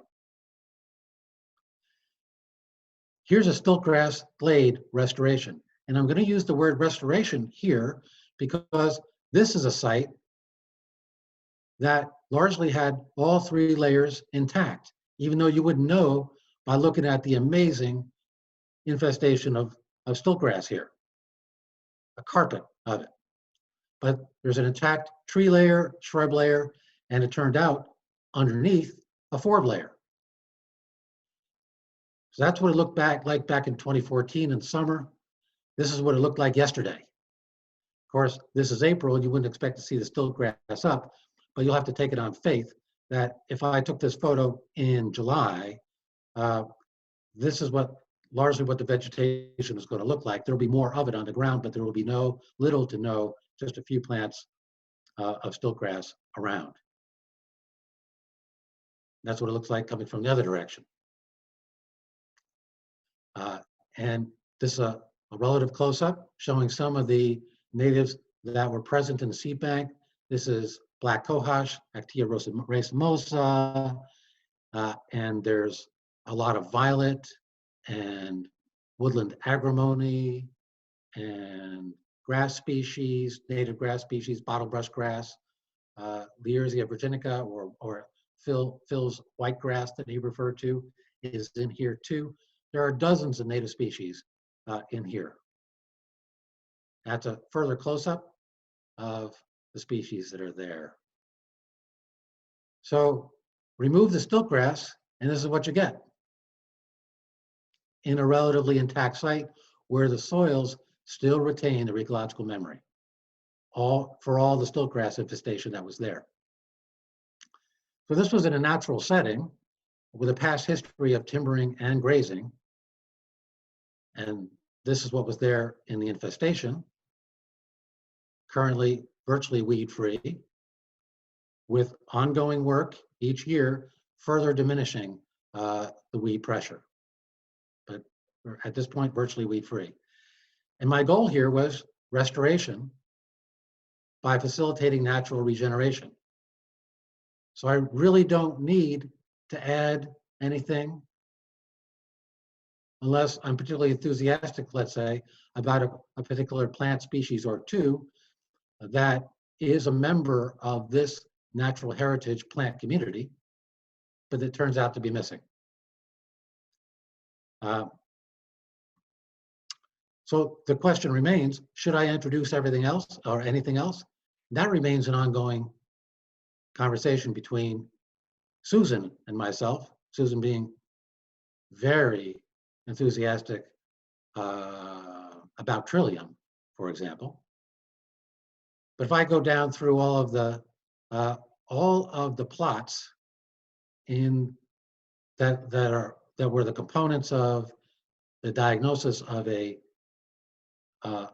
inner Piedmont basic mesic forest, I couldn't find trillium anywhere in any of the natural sites of the plot surveys done by Natural Heritage over the last 25, 30 years. So I'm sort of back and forth. I'm enthusiastic about trillium too. Would love to have it there. It's a beautiful plant. It could be there. It might have been missed in the Natural Heritage surveying. It wasn't in that surveying. Judgment call about whether I might. If I go to the habitat description on trillium sessile, which is Toadshade, which Phil highlighted, I might introduce it because the description of the habitat that it's happy in accords with this habitat too. So an example of how I think about plant introductions in a restoration site. Then I got a floodplain landform rehabilitation and another ravine area on the property. And this is a site where just 2 years or so ago, I have to have you imagine this. Imagine that this was a 6-foot high berm, 10 feet wide, 6 feet high, and maybe 75 to 100 feet all the way around in a semicircular area. And those were the tailings of a pond that were built in 2000, that was built in 2001. When we got to it in 2014, 13, 14, it was topped with 30-foot high ailanthus on the top of this berm. And then there was stiltgrass and Japanese honeysuckle and wineberry in this whole area on the inside of that berm. What I did 2 years ago was remove all that soil and reconnect this area to the floodplain, and I was left with a bare dirt area. Now I'm going to refer to this as this project as a rehabilitation, because this is an area that had local tree canopy. This was bare dirt. In fact, it was virgin pond tailing soil with probably no seed in it whatsoever, because it was soil that was buried there over probably tens of thousands of years, excavated by the pond, deposited here, and overlaying this area. So some species were going to colonize in from the surrounding vegetation, tree and shrub and grass and forest species, but I decided I wanted to fix succession here at a woodland glade. So I decided to plant graminoids, sedge species and grass species. And these are plantings from plugs, as well as plants that have forbs and a lot of grasses that have seeded in. This is how I'm going to try to maintain this over time, this site over time. Okay, I've run through a good deal of this.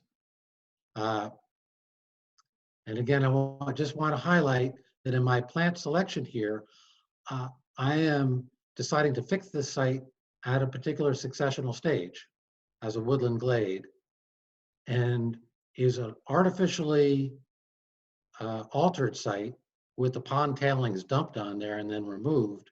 So I'm going to choose graminoid or grass and such plants that would belong here, but I can give myself a relatively wide latitude on plants because I'm not so much concerned about the plant community. Though I will take account of the surrounding plant community that it's in and maybe look at what the grasses are, what the forbs are, and sedges are that are there, and try to favor those. Another example, a stream buffer establishment from 2018 to 2019. And here's a photo of just taken yesterday again of the stream buffer planting. And these are shrubs and trees of 40 different species, probably 300 of these on both sides of the stream buffer. This side of the stream running 500 yards down through the property. This side remains a fescue hayfield. The other side, which I'll get to in a moment, I've converted from fescue hayfield to native, or in the process of doing so, into native warm season grass and pollinator habitat. So these are 40 or so species selected for a rehabilitation of a stream buffer, an establishment of a stream buffer. And I'm not going to be that concerned about plant communities here because there wasn't really a plant community to start with. This was an agricultural situation, but I'm going to scrub my species selection by these values. I want it to be pollinator supporting, wildlife habitat supporting, and I want the species to be native to Greene County. And finally, I will take you to a fescue hayfield establishment, warm, excuse me, not establishment, but eradication and conversion to a warm season grass pollinator meadow. Again, this is establishment of a plant community, artificial plant community from scratch. That's what this field looked like yesterday, with some Papaverdubium or poppy remnant. It's a very aggressive exotic, and this is largely a wash of mouse-eared, what's called a mouse-eared chickweed, Cerastrium species, and this is remnant clover. And this is what this site looks like after 1 year after planting, and that planting after 3 years or seasons of spraying with herbicide to reduce the pressure of the seed bank, of the exotic seed bank. And another photo of the planted stream bank. Again, the previous project that I just mentioned to you was on the other side, stream bank establishment. On the other side, here's the native meadow through those trees, and here's the stream bank buffer installation or establishment in the converted field side. So again, this was heavily grazed and site, and more recently used for hay production over decades. The end state hopefully will be a shortleaf pine and meadow establishment. Talked about the plants there, and there are a lot of remnant plants beyond the dominant plants that came that were there. So after having killed for 3 years the invasive plants, this is what I'm still dealing with: remnant Johnson grass, clover, dead nettle, chickweed, mullein, poppy, and a dozen others. So I need to continue to stay on these over 6 acres. It's a big task. Really, I shouldn't be here giving you this presentation. I should have a backpack sprayer strapped on me right now and be running transects on this field.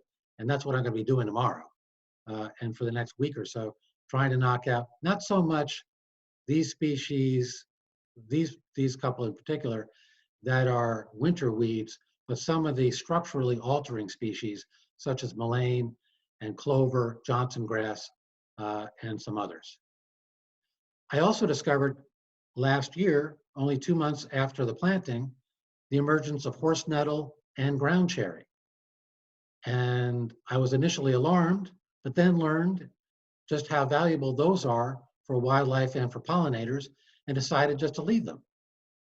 So they're going to be part of the array of plants that include 5 low stature grasses and 15 forbs, host plants for threatened pollinators, and 75 shortleaf pine. Hopefully this will turn into a shortleaf pine savanna in 20 years, 30 years. So again, thinking long-term and about what our follow-on landowners are going to do. Again, this was a brand new plant community establishment, so I did not refer to plant communities, but made sure that all were local to Greene County. And let me tell you, planting meadows and meadow establishment is a wild ride, or I should say fingernail biting ride. So not for the faint of heart, marvelously satisfying, huge learning experience, and also quite technical and somewhat difficult. So those are a bunch of 6 or 7 projects that I've done, applying my learnings to those projects. Here's a list of resources that you can go to yourself. These sources will be available or are available on the Blue Ridge PRISM website. So go there and look for I think it's the resources tab. And as a final thought, if you're interested in any further in-depth presentations on these or any restoration-like projects, I think Rod might have a poll up. because any one of these projects, I was only able to give 3-4 minutes to, and they could be the subject of a half an hour, 45-minute presentation unto themselves with all the ecological issues and decisions related to their establishment and management. Thanks so much for your interest in all this. Look forward to seeing you, look forward to meeting you sometime down the road. Thanks very much, Jim. We're now going to open the floor to questions. We've had a couple come through. The first one here is for you, Rod, which is from Tom, who asks about how do you manage a schedule of tackling the invasives at the same time as hitting the restoration work? I'm sorry, try that one more time. Yes, Rod, how do you manage doing everything, basically tackling the invasives and also doing the restoration work? Do they sync well doing it together? Well, so yeah, the short answer for me is, most of the restoration work I've done is to sit back and let Mother Nature express the seed bank that's already there. So we haven't done any wholesale restoration work here, and we've had, I'd say, reasonable success. I mean, it's a challenge when you just let the seed bank come back on its own, because you do get actually a great variety of great native plants coming back. We've done this both with a timber harvest as well as with killing fescue in the field. But there's a lot of non-natives that come back at the same time, and so it's a lot of work to manage it either way. Thanks, Rod. And another 2 questions actually relate to stiltgrass. So, Jim, I'm going to ask these ones of you. First of all, how did you get rid of the stiltgrass? Did you hand pull and weed, or did you use a herbicide? And secondly, Darcy's asking that she's heard that you can plant winter rye among Japanese stiltgrass to try and crowd it out. And do you know anything about that, Jim? Take the first question, the second question first. I think Virginia wild rye would be a good choice. It's such a robust and coarse grass that it certainly will outcompete the stiltgrass. You may need to reduce the stiltgrass enough at the start to get the Virginia wild rye established. But once it's established, there's no way that I think the stiltgrass will be able to outcompete Virginia wild rye. As far as how I got rid of it, we're talking acres here, and many on this webinar may be facing that situation too. I started with herbicide, of course, with a very low concentration glyphosate down to 0.5, somewhere between 0.5 and 1%. And I found that that was still taking out too many of the natives that I was trying to protect. So I found out about grass-specific herbicides and immediately transitioned to those. And so I'm using sethoxydim or clethodim, are 2 grass-specific herbicides, which will leave your native forbs, broadleaf plants, alone, and can be expected even to have, if not to hit too hard, won't have too much of an impact on your native grasses. Once you've done enough of that, you might go around, that is herbicide application, and you reduce the stiltgrass infestation to a really low level, then you might be able to go around and weed by hand the odd plant that you find here and there. And then you're just doing hand weeding, and that's relatively enjoyable if that's your thing, because you can be paying attention to many other wonderful things that are out there as you're just taking out the odd stiltgrass plant here and there. And Jim, just one more question for you, and then I'll move on to Phil, but it's regarding establishing an invasive-free boundary around your property. How much of a barrier do you think you would need to have between 2 properties to prevent infestations from neighboring properties? So that depends, I would say, largely on the species. Just to stay with stiltgrass for a moment, it depends on where I am on the landscape. On a slope, is if I'm on a slope and the stiltgrass infestation is on a slope, does the stiltgrass infestation extend above me to above property owners? And what about down below me as well? So I'm in much more danger from a reinfestation from stiltgrass from the upper property owners, stiltgrass washing down into areas on my property that I've treated. So I am very concerned about that, and I need to push that buffer zone, if you will, back as far as possible. Downstream for me, or I should downslope for me, I have found that there is little infestation because basically stiltgrass is dropping its seed on the ground and it's moving via surface water sheet flow. And so that's one example. When it comes to something like Oriental bittersweet, you can be miles from an infestation, and a bird can eat a fruit of Oriental bittersweet and fly into your forest and poop the seed there and plant it. And I'm seeing that all the time around our property. I don't know where large climbing, fruiting, bittersweet infestations are around my property. And yet I keep on, as I'm going after all these other species in my forest, I keep on finding small Oriental bittersweet plants, which I pull immediately.